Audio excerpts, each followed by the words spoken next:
Welcome to the Marriage Today Show. I'm Jimmy Evans. As we near our 300th episode of the Marriage Today podcast, we're looking back at some of our favorite moments on the show. On today's episode, let's look back at some of my favorite moments from Karen on the show. What issues do you think are essential for a couple to discuss together when they are dating? I am considering getting more serious with a man and would like your advice.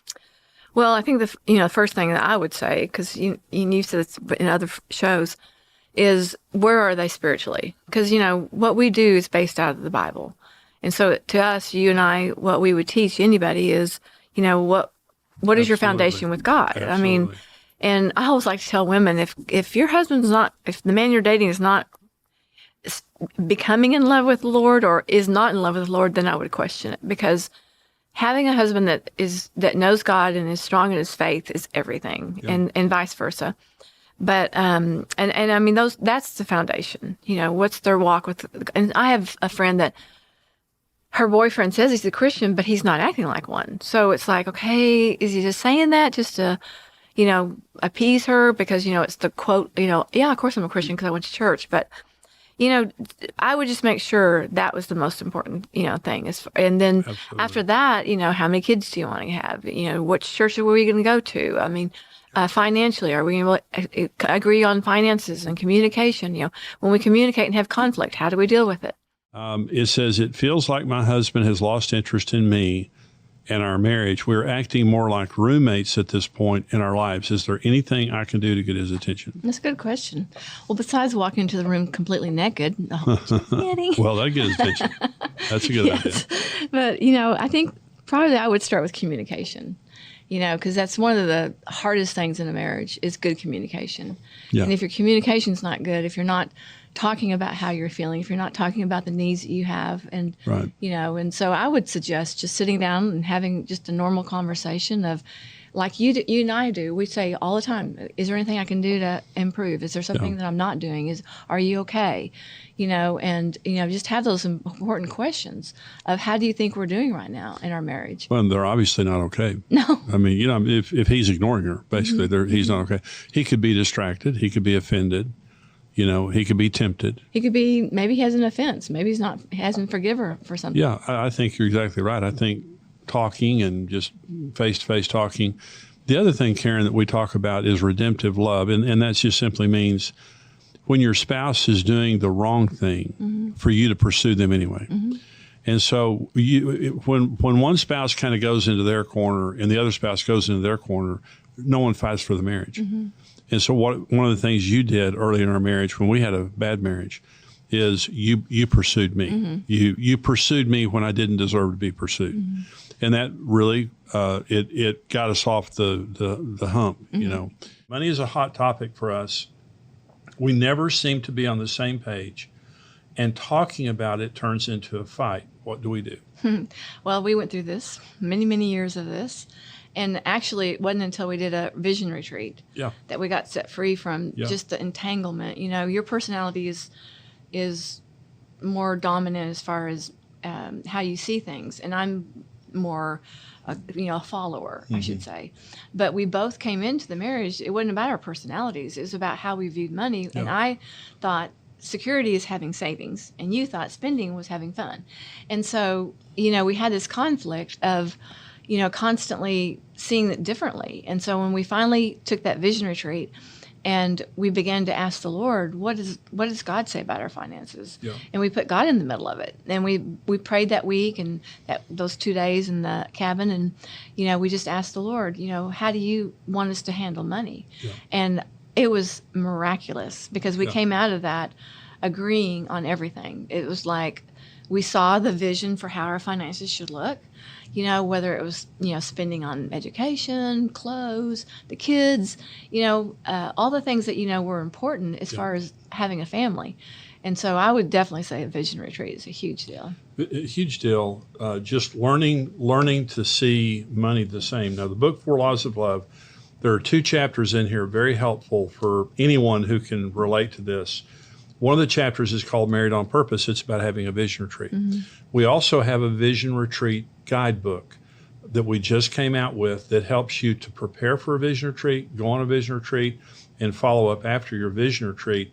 There's another chapter in the book called on financial intimacy and partnership. So if you have a hard time, and this is all that the Lord has taught us about vision retreat and about money, if you have a hard time dealing with this as a couple, you have to get help. Don't just sit there and fight about it, and don't give up.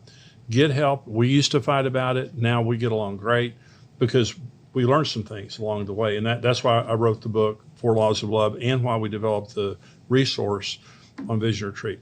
You have a question for me? I do. Growing up, my parents didn't have a lot of money, so I don't want to spend more than we have to.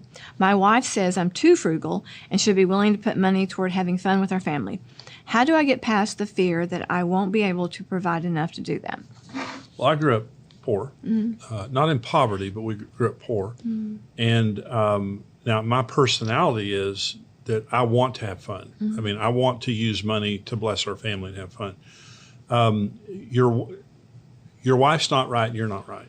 You're both right. And you need to have security. You need to have savings. And this is what you would say to me, Karen. When you felt like I was spending too much money, you would say, I want to do that too. I just want to have money in savings before we do it. Okay. And so I think that the husband here, the wife in this situation, is saying some good things to you. You need to invest in your family having fun. You know, if all you have is money and no fun, I mean, hey, I'd rather have fun and less money, personally. And so, but you want to have both, and you can have both. But the winner here should be God, not the man or the woman. The winner here should be both of you submitting, both of you agreeing and praying about it, and then having faith as you and your wife agree on this, that God will provide. You know, but I think they both have. Well, and good I think you have to take perspective. money out of the issue as far as putting it, like money is the answer to whatever we need in a family. Right. You know, it's like, you know, it shouldn't be something that's controlling you. Right. You know, it should be something that is in a perspective of good stewardship. You know, God has given us this. Let's look at a way that we can bless each other, bless our family, but yet be servants of it and saving. I mean, you can do it all. Absolutely, you can do it all. I know people that are very wealthy, and they are terrified of spending money, and they're the most boring people in the world. It doesn't matter how much you have. It's your value system. Yeah. My wife says that I am not affectionate and I don't meet her emotional needs. Can you help me understand how I can close that gap? I grew up in an affectionless environment. Well, this is the way you and I were. Sure. The only thing that, I can say is communication's huge. Yeah. And even though you weren't that affectionate, you communicated well. And that is just as important to me as, just talk to me, share your feelings, tell me what's going on, in your world.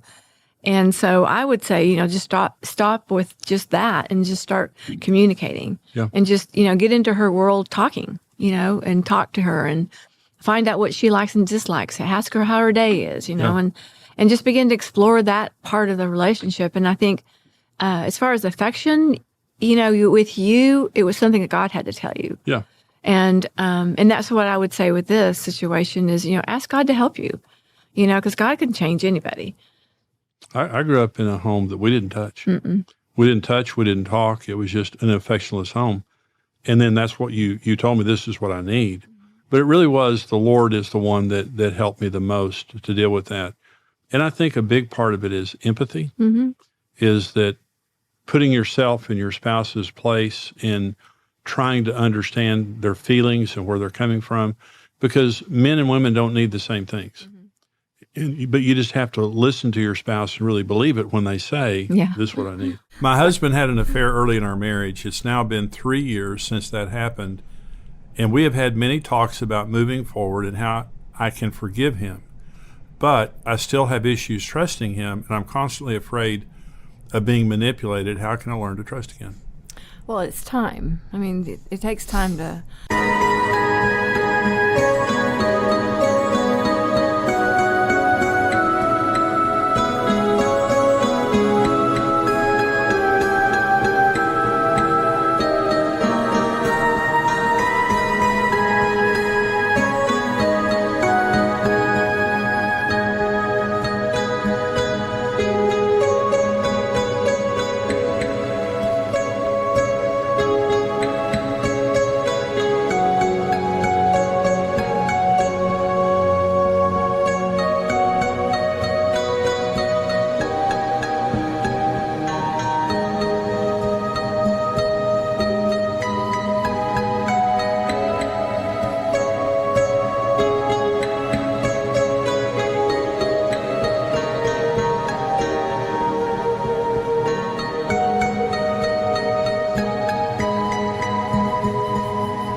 grow in that kind of trust, and especially that kind of violation. And, honestly, let me just say I'm really proud that they chose to stay together and to work on it, because it is devastating, and it violates the deepest core of trust. Yeah. But, keep yourself accountable with other couples. Get around other people who can help you walk through this, because I don't think you should navigate these kind of issues alone. They're just too serious. And you get in your head too much, and especially as a woman, we are imagining and thinking and the what ifs, will he ever, or, all those questions that come to our mind that are accusations against our spouse. Right. And as much as there's a reason for it, it's not healthy. And so for her to maybe go to someone and get counseling for herself and just walk through it with somebody else. Well, there are stages of grief, and in adultery like that, there are stages of grief. I heard the saying once, Karen, that trust is earned in drops and lost in buckets. Mm-hmm. And when you have an affair, you lose buckets of trust. Where are you? Are you being faithful? Are you telling the truth? Mm-hmm. Are you interested in someone else? All those kinds of things. And those are plaguing questions once someone's committed adultery on you. The only way is for the spouse that's cheated to demonstrate trustworthiness, being honest, being accountable, those kinds of things. And I totally agree, Karen, with what you said. And that is, there are many great books that have been written by women who have been cheated on. Chris and Cindy Beale, our friends from Oklahoma City, he was a serial adulterer. And Cindy ended up raising a child that he had out of wedlock. And so it was an incredible testimony. But you talk about someone who had to deal with not one affair, but a series of affairs. So there are books out there that are available that you should read that will help you, but definitely going to a support group, having a friend, especially someone who's been through it successfully, and having somebody to talk to is a big deal. Not being able to forgive him is huge. Right. She's having trouble forgiving, and it's one thing to build trust, it's another thing to forgive. Yeah. And, I'd start with the baby steps of forgiveness first. Right. Yeah, absolutely. Okay, my in-laws are very overbearing and nosy about our marriage. They want to know too much about the inner workings of our marriage and feel like we are cutting them off when we don't let them into the intimate parts of our relationship. My husband feels like he has to choose between us or losing a relationship with his family. I'm tired of this codependency and would like any advice that you can give. Well, the first advice that God ever gave a married couple was you have to leave your father and mother to cleave to your wife.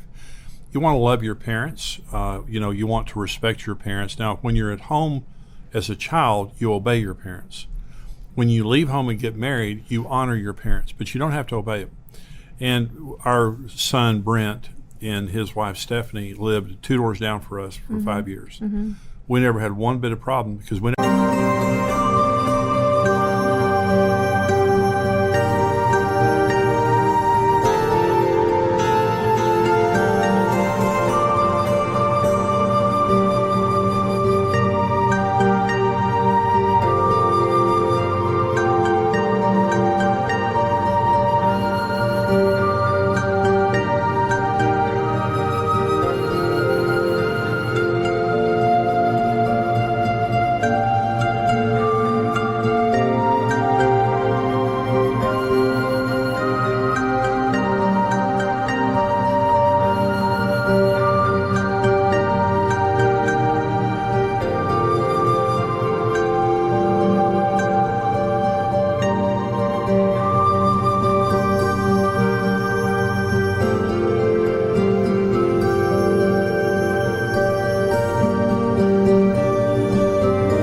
went down their house without an invitation. Now, they were in our house all the time, stealing food and everything else, and we loved it. But we always respected those boundaries. We never went down there and tried to intrude on them. And we have our daughter and her husband, and we have our son and his wife. We've never had a problem because we just respect those boundaries. And we're very close to them. We have very close friendships with our kids and their spouses, but we respect that boundary. So here's the issue. Let's just say this is your husband's parents, and they're trying to transgress the boundaries of your relationship. My parents did this, and your parents did this. Okay, you have to lovingly put the boundaries on the relationship. and say, we love you, we love being with you, we want to be with you. This is a private area of our relationship we're not going to talk to you about. Our finances, how we raise our children, whatever like that. This is something that we love you. This is a private area of our relationship, and we're not inviting in. It's not because we don't love you or trust you. This is just a private area of our relationship. See, if your parents intrude to the point where there's no longer privacy, it means there's no longer a binding of together. A man will leave to cleave to this.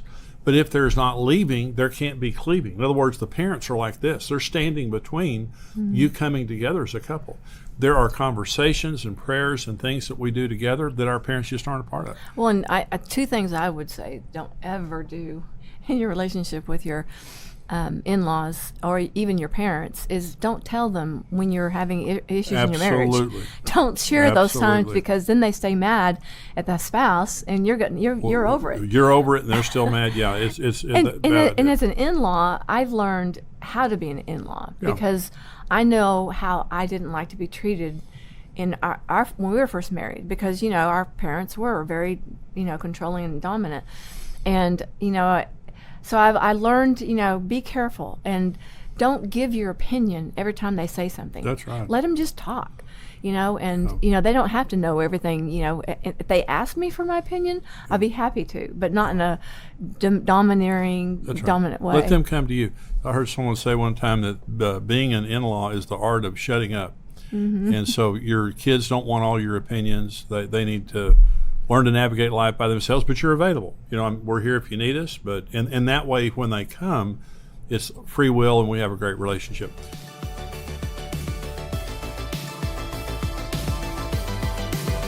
Hey, this is Brent Evans with XO Marriage, and I want to thank you for listening to the Marriage Today podcast.